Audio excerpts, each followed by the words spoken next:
All right, we're going to start Unit 6. And Unit 6 is kind of a combination of organic chemistry and then its application to biology. So it's a biochemistry section. What students usually find is that Unit 6 is not as challenging as other units. So students will tend to blow Unit 6 off and, study for the cumulative portion of the final, not study for Unit 6, which is a real shame because Unit 6 is where you can recover a lot of your lost points if you did poorly on a certain unit exam. So I want to encourage you to take Unit 6 very seriously. Try to plan on getting your highest grade on the Unit 6 exam because when you go into the final, you're going to be taking 2 exams. Remember, you'll be taking the Unit 6 exam, and then you'll also be taking the cumulative final for Units 1 through 5. So they're going to be 2 separate exams, but they both account for 10% of your grade. So they're weighted the same, even though there is more content on the cumulative portion of the final. So don't blow off Unit 6. Definitely study, study, study. Do the practice questions, do the pink book, do the review guide on Unit 6, and ask questions. So, with that said, we'll go ahead and get started. We'll start in Chapter 14. We jump to Chapter 14, and then we go to carbohydrates, which is in a different chapter. But Chapter 14, what we're going to cover is chiral molecules. And chiral molecules are very important in biology. So what is a chiral molecule? Well, a chiral molecule has a non-superimposable mirror image. Molecules that have mirror images are achiral. So I think, what does that mean? Chiral molecules must have non-superimposable mirror images. Well, I'll do an example to illustrate what I mean by a non-superimposable mirror image. So if you look at the letter, let's do A. Its mirror image would look like that. If you take this mirror image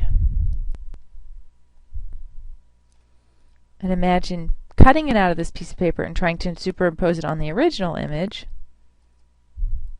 you can. So this is a superimposable mirror image. So that would be achiral. A letter that has a non-superimposable mirror image. Let's do the letter B. There are lots of other. So that's what the mirror image would look like. Now, when you try and superimpose the mirror image on the original, you can rotate it, and so a lot of it overlaps, but not all of it's going to overlap. So this makes the letter B chiral. So it's even more complicated to do this for molecules. So, we could go through with each molecule and determine, does it have a superimposable mirror image or a non-superimposable mirror image? And then classify it from there, but that takes too much time and is very complicated, especially when you think of molecules. They're not flat. They have dimensions, so they're three-dimensional. So the simplified version of this, chiral molecules must have 4 different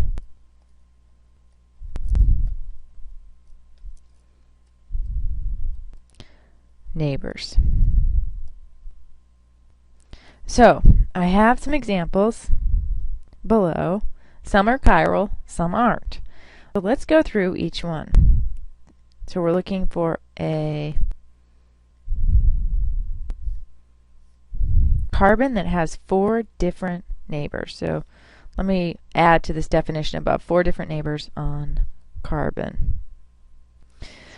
So with this molecule here, we're looking at this carbon. If you notice, it doesn't have 4 neighbors, it only has 3. So this is not chiral because it only has 3. All right, if you look at the next molecule, you have a hydrogen, bromine, fluoro, and chloro on a carbon. So that is chiral. The next molecule, 3 hydrogens, 1 OH, it's not chiral.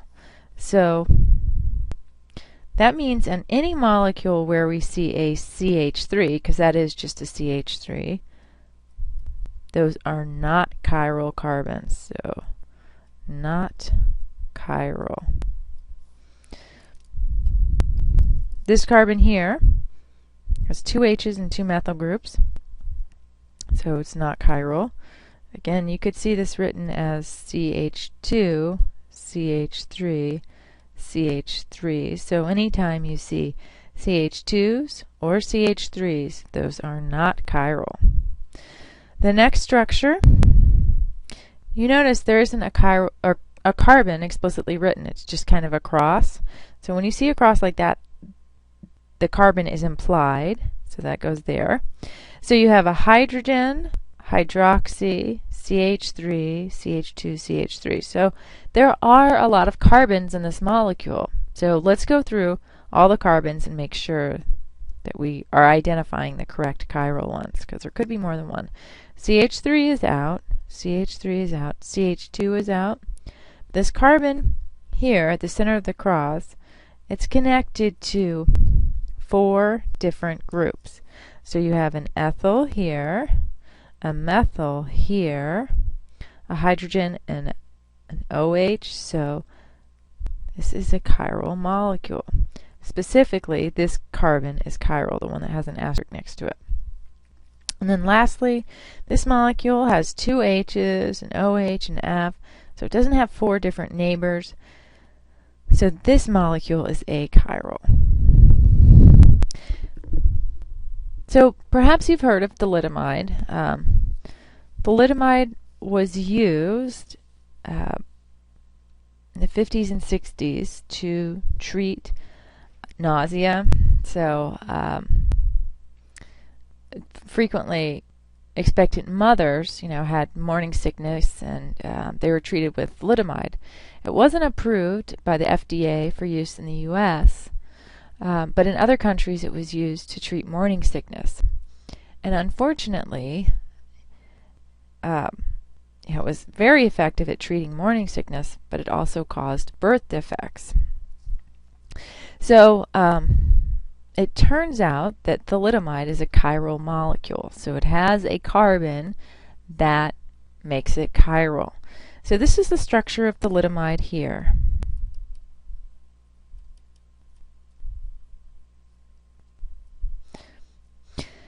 So you can see that it's not as simple as the molecules that we were working with above. And this is a more complex molecule. I just wanted to give you a biological application of chirality. The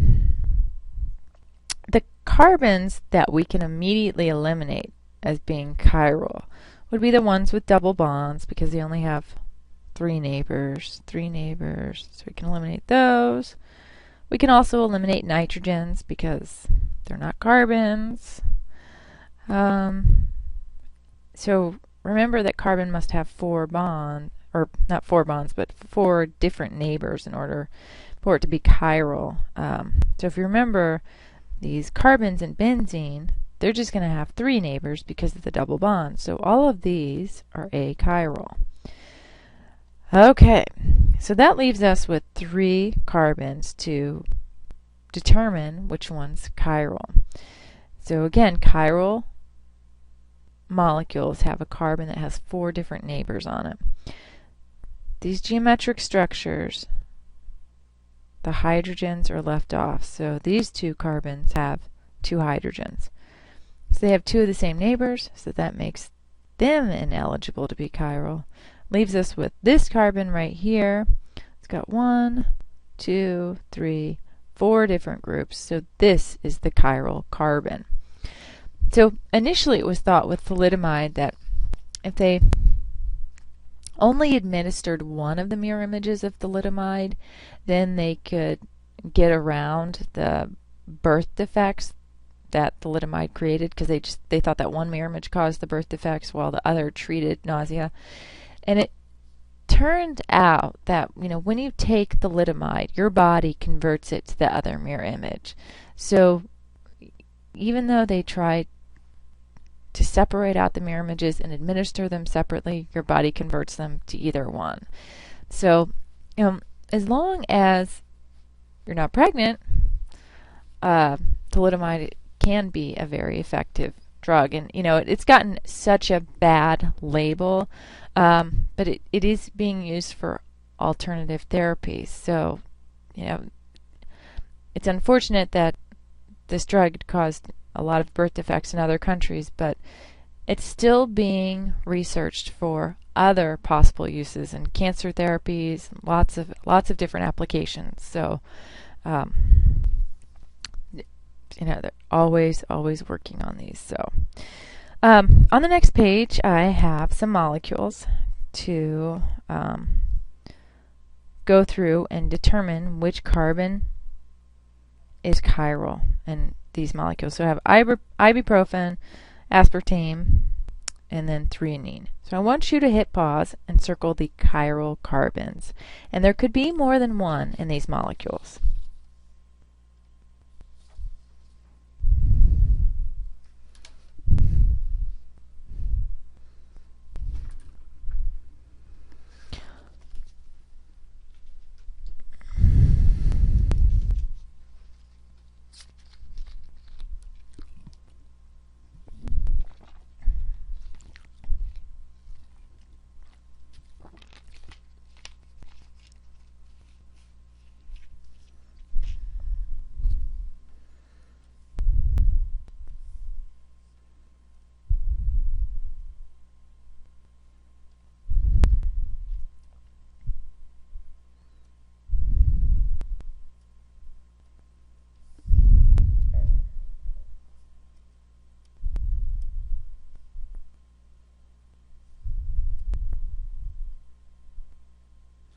All right, so these are the chiral carbons in ibuprofen, aspartame, and threonine. Remember that double bonded carbons are eliminated. The CH3s, the CH2s can be eliminated. Any carbon that doesn't have 4 different groups around it is achiral. Now, if you're wondering what the COOH stands for, that's the carboxylic acid functional group. So remember that carboxylic acid looks like that. So you have a double bond on that carbon, it's immediately ineligible for being chiral. Aspartame has 2 chiral carbons, and then threonine as well. So chiral molecules are very important biologically. We will see this with carbohydrates, which is our next section. So carbohydrates contain carbon, hydrogen, and oxygen in the following ratio: CnH2n ON. So carbohydrates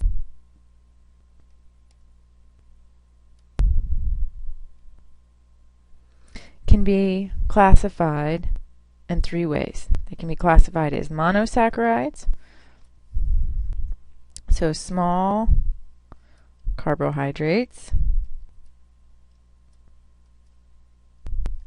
so 3 to 6 carbons, disaccharides, where you have 2 monosaccharides joined together, And then polysaccharides contain several monosaccharides joined together. Now when I say several monosaccharides joined together, I mean thousands. So lots of monosaccharides joined together. So monosaccharides can be classified either as aldoses or ketoses. And since monosaccharides are the building blocks for all these carbohydrates, we're going to go into some detail into what they're composed of. So when you say an aldose or a ketose, when you're referring to a monosaccharide, aldose refers to an aldehyde containing monosaccharide. So it contains an aldehyde. And you guys remember what an aldehyde is, right? It's C double bond O, H. And then a ketose, when you classify a monosaccharide as a ketose, it contains a ketone functional group. So a ketone functional group, remember, is a carbonyl sandwiched between two carbons. Another way that monosaccharides are classified is based on the number of carbon atoms. So a triose contains one carbon atom, a tetrose, not one carbon atom, sorry. Triose contains 3 carbon atoms, a tetrose contains 4, pentose contains 5, and a hexose contains 6. So a lot of times we will give you the structure of a monosaccharide,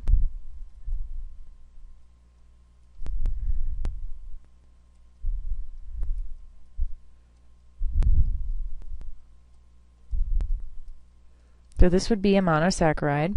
It contains 3 to 6 carbons. And the formula for this monosaccharide is C, 1, 2, 3, 4, H, 1, 2, 3, 4, 5, 6, 7, 8, O, 4. So it adheres to that general formula I gave you. It's composed of carbon, hydrogen, and oxygen. It has 4 carbons, and what functional group? An aldehyde. So the way this monosaccharide would be classified is an aldotetrose.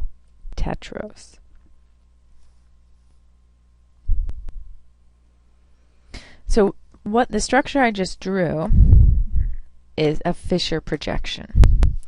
So a Fischer projection is a 2D representation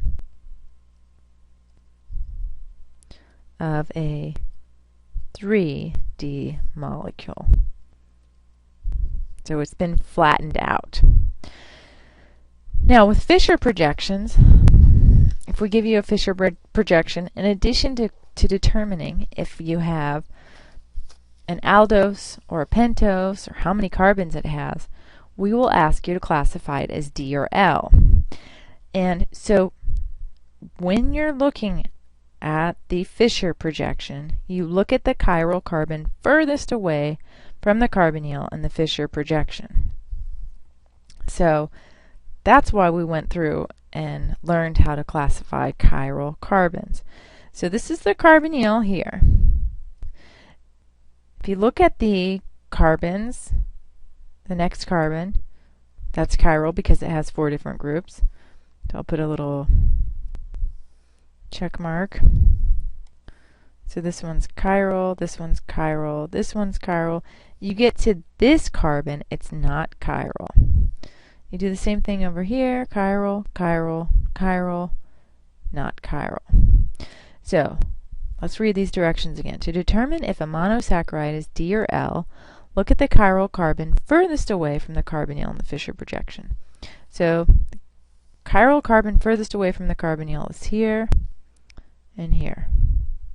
So if the OH on the chiral carbon is pointing to the left, it is L. So this, and if the OH is pointing to the right, it is D. So this one is L and this one is D. Now you might say, oh gosh, this is just another thing to memorize. I'm so stressed. I've got finals coming up. I don't need to worry about monosaccharides. There is a lot of utility in this. Your body only metabolizes a certain type of monosaccharide. So your body can only metabolize the D forms of carbohydrates. So, if you consumed an L carbohydrate, couldn't digest them, so it's not metabolized.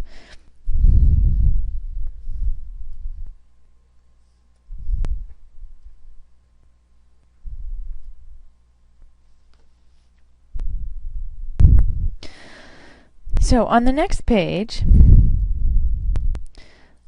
well, before we go into the next page, how would you draw the mirror images of the two monosaccharides that I have above?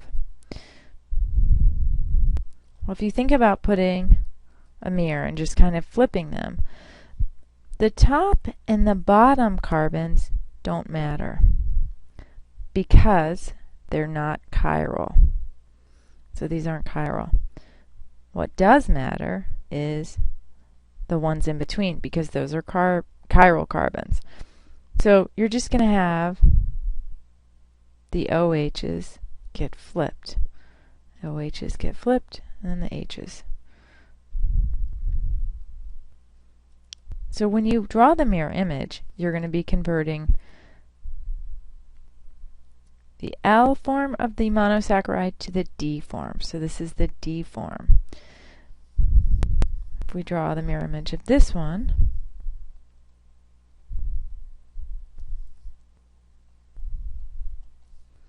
again, we just want to flip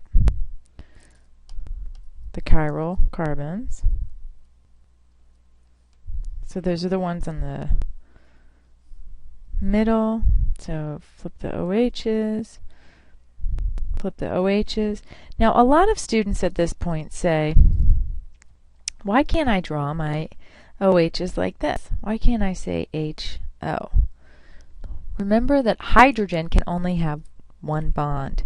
This implies that it has two bonds. So your OH needs to always be written so that it's connected to the carbons. So when you draw the mirror image of a monosaccharide, you're converting from D to L.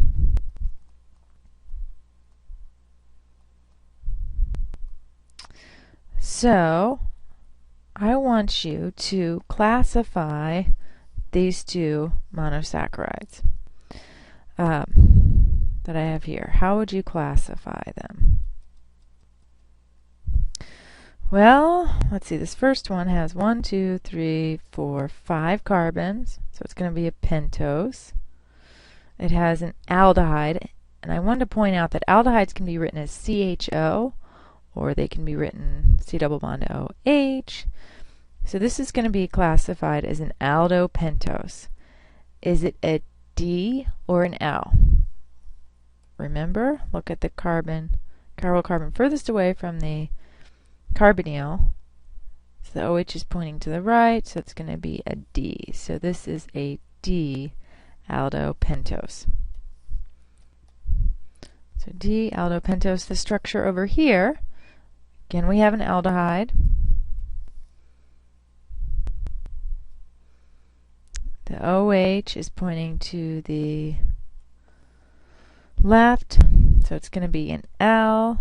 We see the aldehyde, so it's an aldo. 1, 2, 3, 4, 5. Pentose.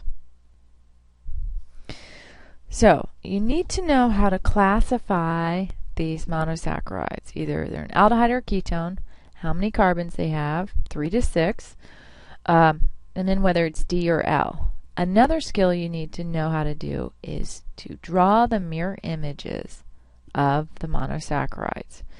So I want you to practice this on these structures here. So there are 6 structures, and I want you to draw the mirror images.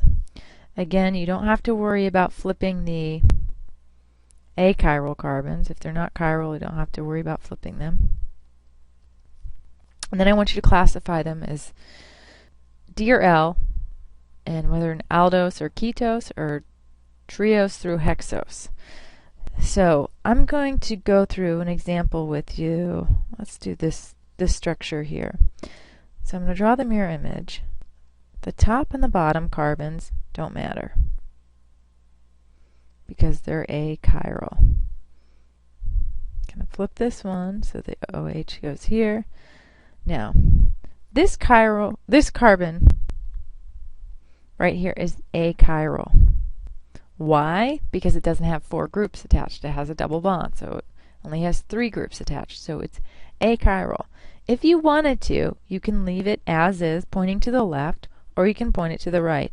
It doesn't matter because it's not chiral, so it's not going to have an impact on the molecule. Now, to classify this example, you're going to look at the chiral carbon furthest away from the carbonyl. That's here. The OH is pointing to the left, so it's L. Has a ketone, so it's a keto tetrose. Now to double check, your mirror image should be the opposite. So double check, our mirror image is D, and it's still a keto tetrose. So I want you to do that for the rest of these molecules. So hit pause and do those. Okay, so when drawing the mirror images, you don't have to worry about the achiral carbons. So this first structure, which is a D-aldohexose, this is the top left. I'm going to flip the OHs that are chiral, so OH goes here, OH here, OH here, OH. Fill in the hydrogens, so my mirror image is no longer D, but it's L. The one below this is a ketohexose. Again, the ketone portion is not chiral, so you don't have to worry about flipping that carbonyl. You can flip it if you want, it's correct. But we do need to worry about flipping the OHs since they are chiral. So that would be your mirror image. It's no longer D, but L. The bottom structure on the left is an aldopentose. It's L. We're going to flip those OHs. So no longer what's on the right will be on the left, and what's on the left will be on the right. So it went from L to D. Okay, the top structure on the right is an aldopentose. The OHs were on the left and now they're on the right. Started out as L and now it's D. We worked on this structure previously. The bottom right structure is an aldotriose and starts off as D. The mirror image will be L. So definitely know how to classify your monosaccharides and draw mirror images of monosaccharides. Now on the next page I have structures that you need to memorize. Memorize, memorize, memorize. When I tell you to memorize something, it most likely means that you're going to be asked this point blank. So it's worth your while to memorize these. D-ribose, D-glucose, and D-fructose are monosaccharides that are frequently used in nature. So knowing their structures can be very helpful. D-ribose is a aldopentose.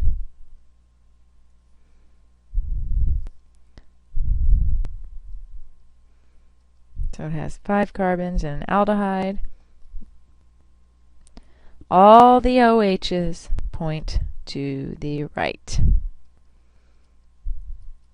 And you know from the name D-ribose that this last one will point to the right because that's the definition of D or L. So, if you can't remember all of it, you can remember that D-ribose is an aldopentose. You can at least put in the aldehyde, the 5 carbons, and the last chiral carbon furthest away from the carbonyl is pointing to the right. So often students memorize D-ribose by saying it points to the right, all to the right, which is true.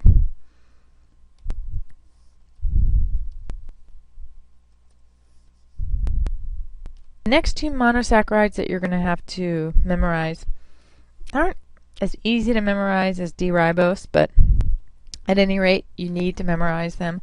D-glucose is an aldohexose, while D-fructose is a ketohexose. So just based on that, you can fill in a lot of information. So 4 crosses, CH2OH. You know that this last one points here. You have an H on the other side. For D-fructose, since it's a ketohexose, the ketone is going to be on the 2nd carbon. And this, it's D-fructose, so the last chiral carbon furthest away from the carbonyl will point to the right. So if you totally drew a blank on the test, hopefully you could be able to, you could fill in this and get partial credit. Now, with D-glucose, it goes OH, OH, OH. So it goes like that. And then D-fructose, the last 3 chiral carbons of D-glucose and D-fructose are the same. So that is helpful for students in realizing that. So memorize D-ribose, D-glucose, and D-fructose. So I'll stop here for the first lecture in Unit 6. We've learned about chiral carbons, and then we've learned a lot about carbohydrates already. Mainly we've been talking about monosaccharides. And the next lecture I'll finish up carbohydrates. We'll talk about disaccharides and polysaccharides. But there's a lot to be covered or to be said for monosaccharides and how they're classified, and knowing how to draw their mirror images, and especially knowing how to draw D-glucose, D-ribose, and D-fructose. So start committing those to memory, rewrite them over and over and over again. I promise you it will pay off, so practice those. Until next time.